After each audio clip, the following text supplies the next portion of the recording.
Hi, this is Karen at Fiddlesticks Fabrics. Today I'm just going to do a quick run through on Dresden Neighbourhood. This is a Dresden Neighbourhood, so it's like a Dresden plate block, but each Dresden plate or each fan has been turned into a little building. So you could do this. We've done a lovely Christmas one. This is our urban Dresden, and you could do all kinds of things. You could do your own town or village, your own street. You could put cathedrals in. It's got lots and lots of options, and it's something you can have lots and lots of fun with. But we have created a kit for this urban Dresden, and we'll be selling that on our website. So these are the Dresden plates, or the fans, and these are cut using a wedge. And for this project, we don't want these to be any longer than about 8 inches, and we're cutting these at 18 degrees, so we'll need 20 of them. So I've brought, so obviously most of them are pre-cut, but this is the wedge, and we can do the kit with the wedge in it, or we give you a template in the kit. You could use it instead. I've brought the little board because with something like this you want to be able to turn your board, and the little board is much simpler to use. So just put your template on top of your fabric and then cut and cut, and then turn your wee board.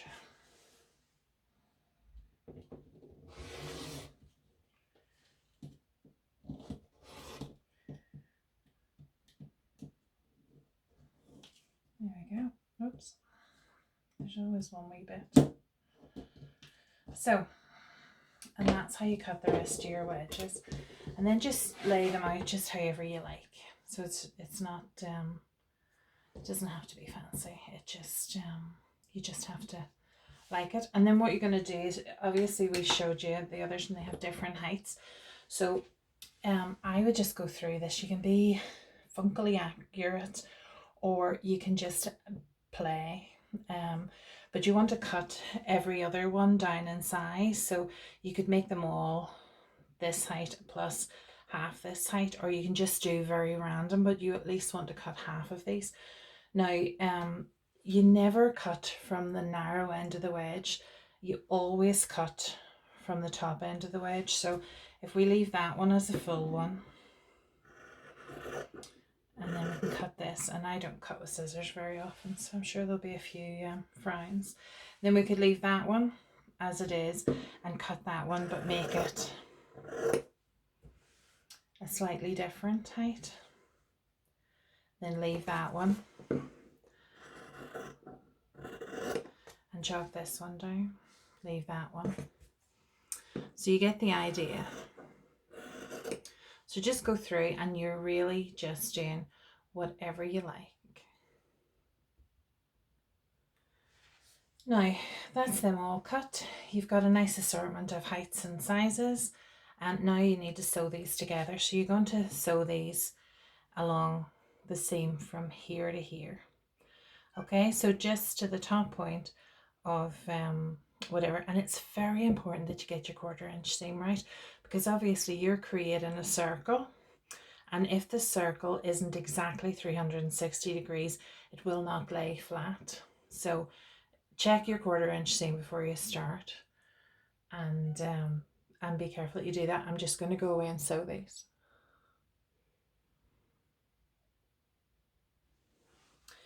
Hi, so I have been to the sewing machine. I've sewed, so I've cut through all of these and I've sewed all of these together. Now the key is you match up the narrow end and then you sew up to you know, if you're sewing these two together, you just sew up to here, and that's you. When you're pressing them, for the tall ones, you press the 1/4 inch seam in all the time. So you're, whatever way you go through it, you're always pressing this in, and then that gives you no raw edges.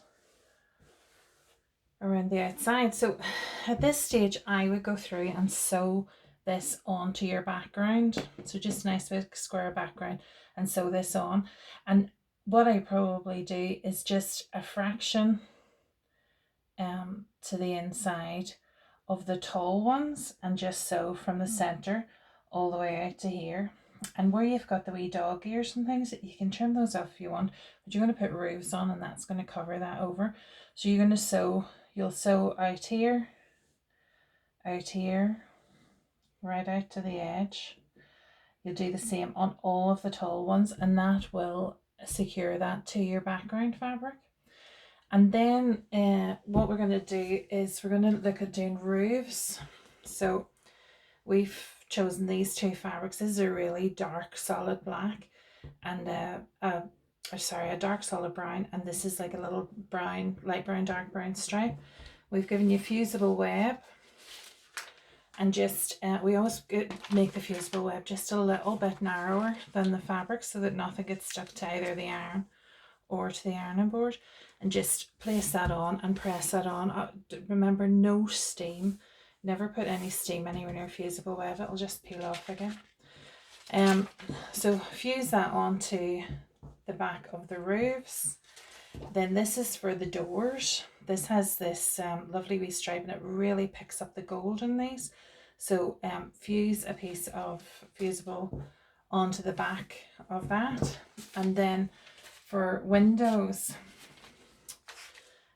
I've picked out a few. This is a really funky little thing. When I had been to an exhibition of Dresden Neighbourhood in the States, and that put me in the notion to do this with classes. And I went from there into a fabric shop and I bought literally a yard of everything here so that I could make these up as kits. And this, I couldn't resist. I thought, what an amazing fabric for doing windows. And everybody just needs a wee bit of it. But if you put the fusible on the back of that, and that just makes the windows and doors and roofs very, very simple. Now, for those of you who don't like to do random, so this is the shape of the wedge. So if you don't want to buy the ruler, you can turn this into a template. And this gives you the shape of the roof, shapes for the windows, and this is the shape of the door. I just went freehand with this, so you can just pick up a wee bit and trim it, especially the one with the stripe. The fact that the stripes go all over the place seems to work. So you just cut yourself a wee bit and that's your roof. And if you think, oh, it's a wee bit of a sharp angle, then literally you just trim a bit off it. Yeah, oh yeah, I like that better. And if you want to put chimneys and embroidery and all that kind of stuff on, you can do that. That would be great. These are all with fusible, so what I would do is just cut all of these out and put them all in place, then take this to an ironing board or put a piece of wadding or something underneath this. Obviously you're not going to iron onto your board. Underneath this, take the fusible off the back, put them all in place and go around and press. But again, you never ever use steam on your iron with this. So this is your roofs, so your roofs and your roofs. And these are all for your windows. So I just took one strip and just sewed all of the 4 that I could possibly use for windows onto that. And seem to have managed to. So there's a little bit for the door as well. So just go ahead and put those on where you want them. This is where you personalize this. This is where you make it your very own. Fuse them on, and then obviously it's fusible web, it's not a permanent fix, so you're going to sew around. On mine, I'm going to bring mine back. So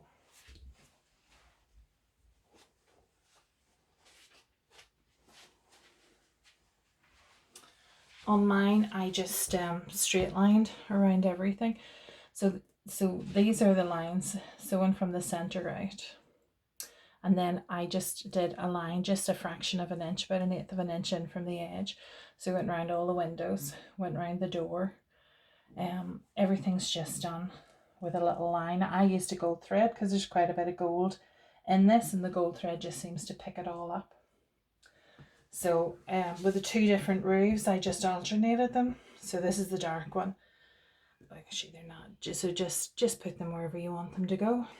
And they've all got the fusible web, everything will stick until you've got it sewn down. So this is the really funky windows. So these are like apartment blocks, so a bank of windows, or you can just use them. You can cut them down into 4s or 6s or whatever and just use them. You can use the fabrics that I've given you for the windows, or you do have offcuts. So when you cut your 2 wedges out of each fabric, you have little bits and bobs. Just put a bit of fusible on the back of them and you can just free cut those out and use those for windows. You also, when you chop down your buildings, you have offcut bits, just put a bit of fusible on the back. Just be careful not to get it onto your ironing board or onto your iron. And then the final thing to do really is to make the center. Now I haven't completed this because I'm not down about this colour. I'll probably change it. But basically you just draw a circle. We'll give you a template for the circle. Draw a circle onto the back of your fabric, cut it out roughly. You then just put a piece of calico in the back, sew around the line, then slit the calico and turn it right side out. Obviously make a better job than that of it. And then just applique that in place. So you got that really nicely turned out. Then just a fraction of an inch all around. You maybe try a green or something with this. I'm not dying about that when I see it. So just go ahead. And that is how you make the Dresden Neighbourhood. Hope you've enjoyed it. Thanks very much. Bye bye.